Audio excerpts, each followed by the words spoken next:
Olá, galera! Vamos para mais uma aula de matemática? Hoje nós vamos falar sobre progressão aritmética, mais conhecida como PA. O que vem a ser uma progressão aritmética, ou PA? Progressão aritmética é toda a sequência de números na qual a diferença entre cada termo a partir do segundo e o termo anterior é constante. Ou seja, você tem uma sequência numérica e a partir do segundo termo, quando você subtrai do termo anterior, você sempre vai encontrar o mesmo resultado. Esse resultado constante, ele é chamado de razão da progressão e é representado pela letra R. Então, essa diferença constante é chamada de razão e é representada pela letra R. Aí eu tenho aí um exemplo, né? Uma sequência numérica de 3, 7, 11, 15, 19. Se fizermos a partir do segundo termo, 7 menos 3, encontraremos 4. 11 menos 7, encontraremos 4. 15 menos 11, 4. 19 menos 15, 4. Então, podemos afirmar que a razão dessa PA vale 4. Representações especiais. O que vem a ser representações especiais? As representações especiais, elas servem para diminuir a quantidade de cálculos. Ou seja, aquele cálculo que pode ficar muito grande, de repente, com a representação especial, ele fica menor. As representações especiais, eu coloquei aqui o exemplo de duas, tá? Que é a da PA de 3 termos, que pode ser escrita dessa forma aí, x menos r para o primeiro termo, x para o segundo termo e x mais r para o terceiro termo. E também coloquei a da PA de 5 termos, que daí você tem o primeiro termo x menos r, o primeiro termo x menos 2r, segundo termo x menos r, terceiro termo x, quarto termo x mais r e o quinto e último termo x mais 2r. Então, nós vamos pegar essas representações e aplicá-las na resolução dos problemas.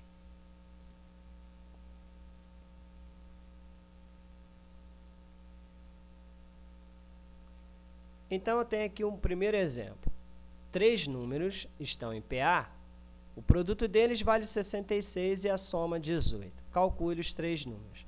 Se esses 3 números estão em PA, então eles devem ser escritos da forma da PA de 3 termos, ou seja, dessa forma aqui, x menos r, x e x mais r. O problema diz que o produto dos 3 vale 66, então está aí. E a soma dos 3, 18.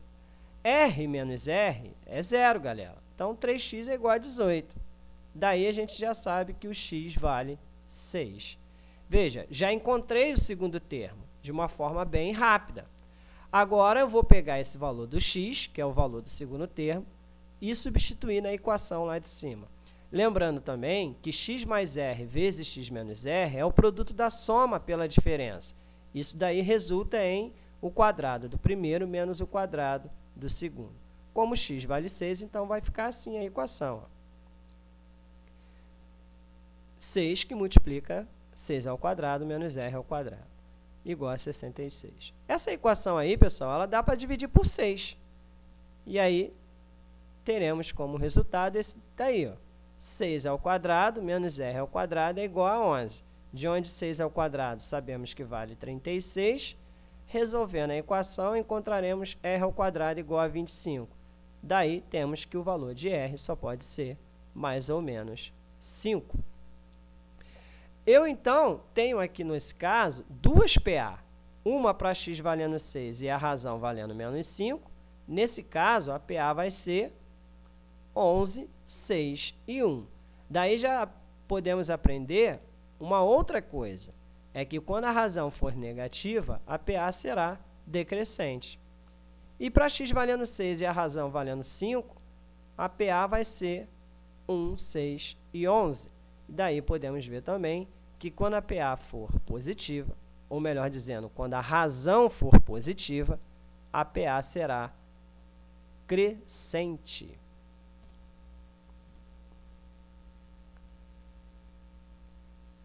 Fórmula do termo geral da PA. A fórmula do termo geral é essa que vocês estão vendo aí. A n igual a 1 mais n menos 1 vezes a razão. Esse AN é o último termo da PA. O A1 é o primeiro termo e n é o número de termos da PA. R é a razão. Então, eu tenho aqui um exemplo. Determinar o valor de x para que os números x ao quadrado, x mais 2 ao quadrado e x mais 3 ao quadrado sejam, nessa ordem, os três primeiros termos de uma PA. Para resolver esse problema, eu vou aplicar um seguinte macete. O segundo termo ele é igual à média aritmética do primeiro com o terceiro termo. Então, esse macete eu vou aplicar nesse problema que está aí. Então, no caso, o x mais 2 ao quadrado ele vai ser igual a metade de x ao quadrado somado com x mais 3 ao quadrado, como vocês podem ver aí. X mais 2 ao quadrado e x mais 3 ao quadrado, ambos são dois produtos notáveis, que devemos resolvê-los da seguinte maneira. Quadrado do primeiro, mais 2 vezes o primeiro vezes o segundo, mais o quadrado do segundo. Então, no caso, teremos para o primeiro ali, x ao quadrado mais 4x mais 4, e para o segundo, x ao quadrado mais 6x mais 9. Dessa forma que vai ficar. Esse 2 ele já pode passar para o lado de lá, multiplicando pela primeira equação. Então, ficaria 2x ao quadrado mais 8x mais 8, e a outra equação ficaria 2x ao quadrado mais 6x mais 9. Esse 2x ao quadrado já pode ser cancelado. Então, teríamos 8x mais 8 igual a 6x mais 9, que resolvendo encontraríamos 2x igual a 1. Então, qual é o valor do x? 1 sobre 2. Veja, eu encontrei o valor de x aplicando o macete bem rapidamente. Esse macete ele serve para qualquer valor, ou melhor dizendo, para qualquer termo da PA. Se eu usasse no lugar do segundo termo, eu usasse o terceiro termo, eu teria o seguinte: o terceiro termo é igual à média aritmética do segundo com o quarto termo, e assim sucessivamente. Exemplo 2. Quantos são os múltiplos de 8 compreendidos entre 100 e 1000? Ou seja, pessoal, ele quer saber os múltiplos de 8 que são maiores que 100 e menores que 1000. Então, vamos lá. O primeiro múltiplo de 8, maior que 100, é o 104. Pô, mas como é que você chegou tão rápido nesse resultado? Basta você dividir 100 por 8. Quando você faz essa divisão de 100 por 8, você encontra 12 e resta 4. Aí daí você faz o seguinte: 12 vezes 8 é 96. O próximo múltiplo de 8 é você multiplicar 13 por 8. E daí você encontra 104, que já é maior que 100. Então, o primeiro múltiplo de 8 é o 104. O último, nesse caso aqui, como tem que ser menor que 1000, basta eu subtrair 1000 de 8. Só que esse problema a gente tem que tomar cuidado pelo seguinte: o 1000 ele é múltiplo de 8, mas eu quero saber os que são maiores que 100 e menores que 1000. Então, o 1000 eu não posso incluir. Então, eu subtraio 1000 de 8 e encontro como resultado 992, que é o último múltiplo de 8 menor que 1000.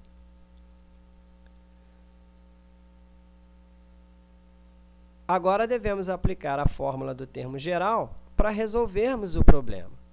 O último termo, 992. O primeiro, 104. E a razão é 8. n menos 1 vezes 8 vai dar 8n menos 8. Então, a equação vai ficar assim. Resolvendo essa equação, encontraremos como resposta para o n, 112. Então, quantos são os múltiplos de 8 maiores que 100 e menores que 1000?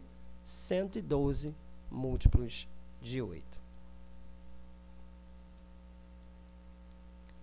Exemplo 3. Esse aí é um exemplo que caiu numa faculdade lá de São Paulo. Quantos números inteiros compreendidos entre 1 e 5.000 são divisíveis por 3 e 7? Então, ele quer saber a quantidade de números compreendidos entre 1 e 5.000, que são divisíveis por 3 e 7 ao mesmo tempo. Aí a gente aprende o seguinte: se são divisíveis por 3 e por 7, eles são divisíveis por 21. Então, vamos achar os múltiplos de 21.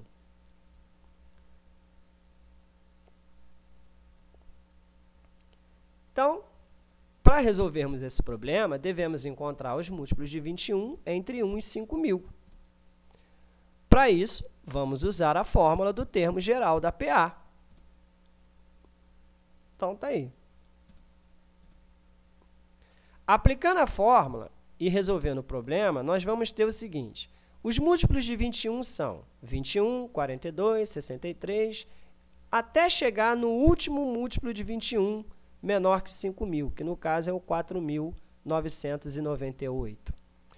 Então, nós vamos ter aí, aplicando a fórmula do termo geral, nós vamos ter o último termo, 4.998.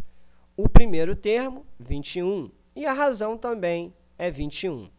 Divide toda essa equação por 21. Nós vamos ter isso aí, ó. Veja como que eu encurtei a equação. Então, o valor de n é 238. Então, quantos são os divisores de 3 e 7 compreendidos entre 1 e 5.000? 238 divisores de 3 e 7 ao mesmo tempo. Agora, nós vamos falar sobre a soma dos termos da PA. A fórmula que nos permite calcular a soma dos n primeiros termos de uma PA é essa que está aqui.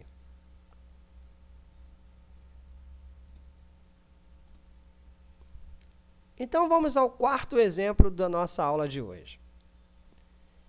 Esse daí foi um problema que caiu na prova da UERJ, daqui do Rio, na qual eu apenas fiz umas pequenas adaptações. João Vitor chamou Lana para sair por várias semanas. Na primeira semana, ele convidou Lana 19 vezes. Na segunda semana, ele convidou Lana 23 vezes. Na terceira semana, ele convidou Lana 27 vezes. E assim sucessivamente, sempre aumentando em 4 unidades o número de convites feitos na semana anterior. Imediatamente após ter sido feito o último dos 492 convites, o número de semanas já decorridas desde o primeiro convite era igual a...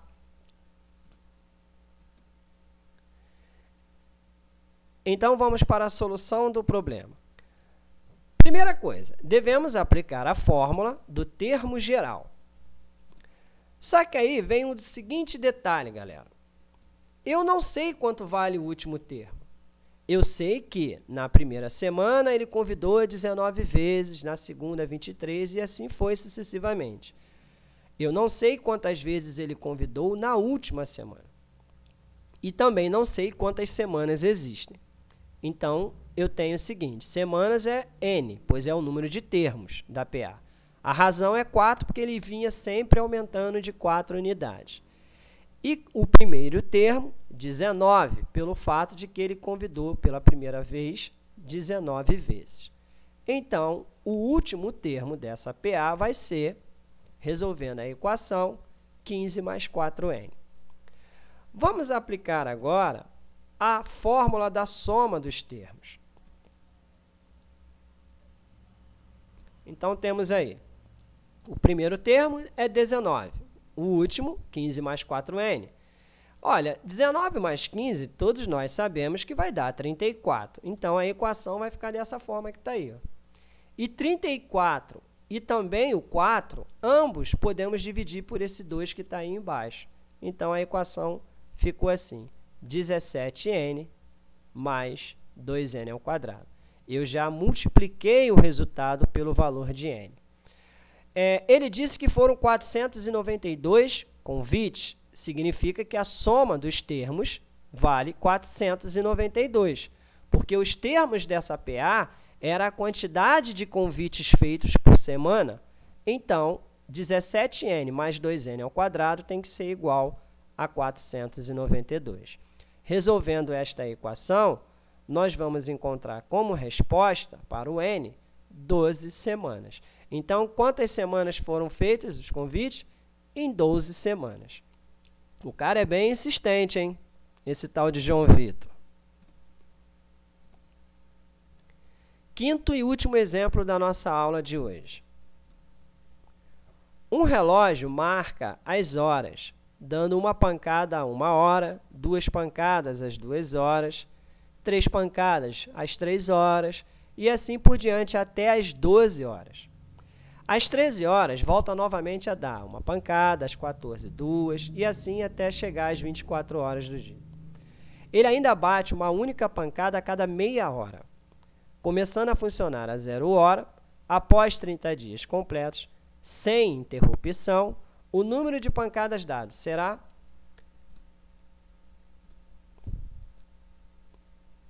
Então, vamos para a solução do problema. Aplicando a fórmula da soma dos termos da PA, tem o seguinte. Vamos lá. Na primeira hora, ele dá uma pancada. Na segunda hora, 2 pancadas. Na terceira hora, 3 pancadas. E assim sucessivamente até chegar na 12ª hora. Então, nós devemos calcular a soma de quantas pancadas ele dá nas primeiras 12 horas do dia. Fazendo aí a soma, nós vamos encontrar como solução, como resposta, 78 pancadas. Então, nas primeiras 12 horas, ele vai dar 78 pancadas. Detalhe, aqui eu não estou contando as pancadas que ele dá de meia em meia hora. Eu só estou contando as pancadas que ele dá de hora em hora. Então, nas primeiras 12 horas, 78 pancadas. Só que esse processo ele vai se repetir a partir das 13 horas. Então, eu devo pegar esse 78 e devo multiplicá-lo por 2. Tá aí. Então, nas primeiras 24 horas do dia, 156 pancadas. Lembrando que essas 156 pancadas foram a quantidade de pancadas dada de hora em hora.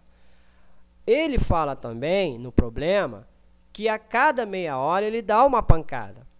Então, nas primeiras 12 meias horas, ele vai dar 12 pancadas. Esse processo também vai se repetir. Então, eu devo pegar esse 12 e multiplicar por 2, teremos 24 pancadas. Então, no total de um dia, ele vai dar 180 pancadas. Como ele quer saber o total de pancadas durante 30 dias, basta multiplicarmos por 30. Encontraremos 5.400 pancadas do relógio.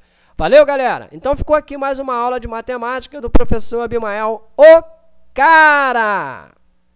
E se você gostou dessa aula de hoje, dá uma moralzinha aí pro professor, bota um gostei aí. Valeu, galera? Tchau!